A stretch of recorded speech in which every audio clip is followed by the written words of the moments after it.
झारखंड में अचानक क्यों सक्रिय हो गए हैं राजनीतिक दल? कोई यात्रा के जरिए तो कोई महारैली से आगाज कर रहा। झामुमो की खतियानी जोहार यात्रा, कांग्रेस की हाथ जोड़ो यात्रा तो भाजपा की चाईबासा में अमित शाह के नेतृत्व में महारैली की मंजिल एक ही है और वह है झारखंड फतह। नमस्कार, आजाद सिपाही के खबर विशेष में आपका स्वागत है। मैं हूं राहुल सिंह। 15 नवंबर 2000 को दुनिया के सबसे बड़े लोकतंत्र के 28वें राज्य के रूप में राजनीतिक मानचित्र पर उभरा झारखंड अपनी स्थापना के 23वें वर्ष में बेहद रोमांचक दौर में प्रवेश कर गया है। खनिज संपदाओं और प्राकृतिक खूबसूरती से भरे पूरे इस प्रदेश के लिए वर्ष 2023 का आगाज बेहद नाटकीय अंदाज में हुआ है।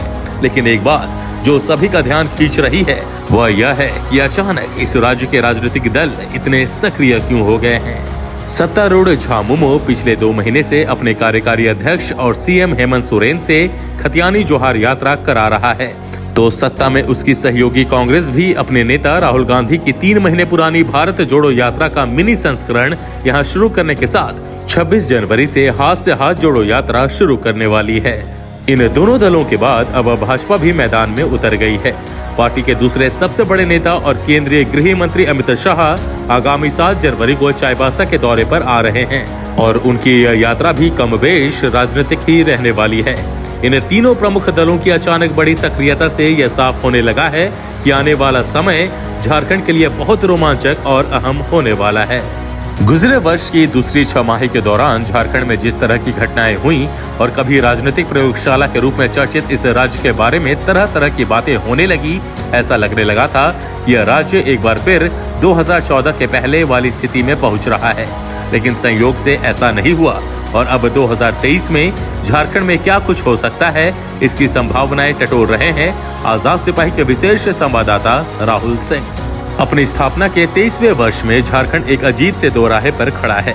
झारखंड में और यहाँ के 3.25 करोड़ लोगों के साथ पिछले 22 वर्ष में क्या हुआ और क्या होना चाहिए था, इस पर कोई टिप्पणी किए बिना यह कहा जा सकता है कि झारखंड की स्थापना का 23वां वर्ष यानी 2023 इसके लिए बेहद अहम होने वाला है। उम्मीद की जानी चाहिए कि जिस दोराहे का जिक्र ऊपर किया गया है उससे झारखंड निकल आएगा। दरअसल झारखंड की यह दुविधा 2022 के उत्तरार्ध की घटित घटनाओं के कारण पैदा हुई। यह समय जिस सियासी सनसनी में पगे सने रहे वह बता रहा है कि अभी बहुत कुछ होना बाकी है। गुजरा वर्ष जहां रांची और दिल्ली के बीच के तल्ख रिश्तों में डूबता उतरता रहा, उसका असर और उसकी धमक इस साल भी सुनाई देनी स्वाभाविक ही है। दिल्ली और रांची के रिश्ते वैसे तो उसी दिन से खराब हो गए थे जब 3 वर्ष पहले झारखंड के सत्ता पर झामुमो के नेतृत्व वाले महागठबंधन का कब्जा हो गया था। राजनीतिक सक्रियता से हुआ 2023 का आगाज। ऐसे में यह जानना महत्वपूर्ण है कि झारखंड में अचानक राजनीतिक सक्रियता क्यों बढ़ गई है, जबकि विधानसभा चुनाव में अभी 1.5 साल से अधिक का समय है। सत्तारूढ़ झारखंड मुक्ति मोर्चा, उसकी सहयोगी कांग्रेस और विपक्षी दल भाजपा झारखंड में बेहद सक्रिय नजर आने लगे हैं। यात्राओं का आयोजन हो रहा है और इन यात्राओं से जनता को साधने की कवायद शुरू हो गई है। 29 दिसंबर को हेमंत सरकार के 3 साल पूरे हुए हैं। उस दिन सरकार ने अपनी उपलब्धियां गिनाई, वहीं भाजपा विफलताओं की सूची लेकर हमलावर है। राजनीतिक नजरिए से देखने पर साफ लगने लगा है कि 2023 के साल में बहुत कुछ ऐसा होगा जिसकी उम्मीद किसी ने नहीं की है। मुख्यमंत्री हेमंत सोरेन अपनी खतियानी जोहार यात्रा के 3रे चरण में निकल चुके हैं। अपनी सरकार के 3 साल पूरे होने के मौके पर मीडिया से बातचीत में उन्होंने जिस तरह की बातें कही, उनसे एक बात तो साफ हो गई है कि हेमंत सोरेन इतनी आसानी से हार मानने वालों में नहीं है। तमाम अवरोधों और विरोधों के बावजूद उन्होंने सरना धर्म कोड से लेकर 1932 के खतियान का मुद्दा और आरक्षण नियोजन नीति पर फैसले किए हैं। उनसे उनके इरादों का पता चल गया है। अपनी खतियानी जोहार यात्रा के सहारे वह झामुमो की उस जमीन को मजबूत बनाने के साथ सुरक्षित भी बनाना चाहते हैं जिसने उन्हें 2019 में सत्ता सौंपी थी। इसलिए झामुमो भी दिल्ली पर कोई भी हमला करने का अवसर हाथ से जाने नहीं दे रहा। गठबंधन की सरकार चलाने के बावजूद हेमंत सोरेन अपनी पार्टी के चुनावी वादों पर कोई समझौता नहीं कर रहे। उनकी इस यात्रा का एक उद्देश्य यह भी हो सकता है कि वह अकेले दम पर अपनी ताकत को तौलना चाहते हैं। हालांकि इस बात के कोई पुख्ता संकेत अभी तक नहीं मिले हैं। इसी तरह सत्ता में उनकी सहयोगी कांग्रेस अपनी राजनीतिक वजूद बचाने के लिए लगातार संघर्ष कर रही है। अपने नेता राहुल गांधी की भारत जोड़ो यात्रा का मिनी संस्करण झारखंड में निकालने के बावजूद पार्टी अंदरूनी कलह से इस कदर परेशान है कि उसके लिए एक भी कदम आगे बढ़ाना मुश्किल हो रहा है। इसके बावजूद पार्टी ने 26 जनवरी से हाथ जोड़ो अभियान शुरू करने का फैसला किया है।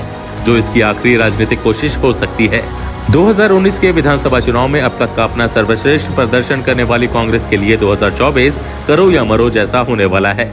आम चुनाव के साथ साथ विधानसभा चुनाव उसके लिए बड़ी चुनौती साबित होंगे। ऐसे में इस तरह के अभियान से उसे कितनी मदद मिलेगी यह देखने वाली बात होगी। अब एक नजर भाजपा की रणनीति पर। झारखंड अलग राज्य के लिए आंदोलन करने का क्रेडिट भले ही झामुमो के पास हो, अलग राज्य बनाने का श्रेय तो भाजपा के पास ही है।